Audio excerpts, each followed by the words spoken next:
This is Saxon Algebra 2, Lesson 5B, Example 5.4 from the book. The question is, 1/5 of the clowns had red noses. If 30 clowns had red noses, how many clowns were there in all? So what's the first thing you always do? You always start with your picture. So I'm going to just draw up. So 1, 2, 3, 4, 5, because I have 1/5 of the clowns had red noses.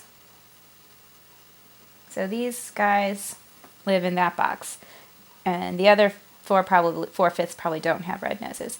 So if 30 clowns had red noses, so I also know this is 30 clowns. And the more information you can put in your picture, the better, because it will keep you on track and get better accuracy.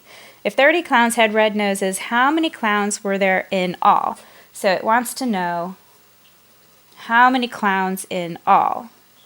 So there's different ways that you could do this formula, but with the lesson that you're learning right now, they want you to learn how to use your 4% formulas, or I call them your part to whole formulas, because they're not all percent, but that's the title that Saxon gives them for this section. So that we have the fractional parts, the fractional number sentence, the percent number sentence, this is also percent, and then the rate. And in this problem, we have a fraction, 1/5 of the clowns, so we're going to use this number sentence for figuring out this problem. WF times of equals is. So I'm going to write that down. Here's my formula. WF times of equals is. And again, you always want to think of as of the whole is the part.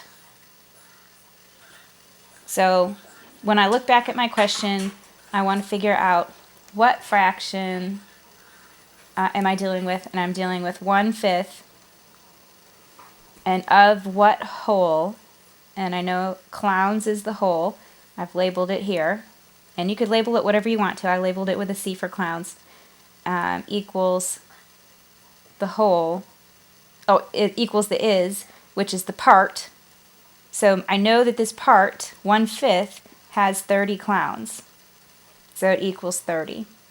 And then I just solve it using basic math, and I end up with C equals 150 clowns. Always square your answer, make sure you have units.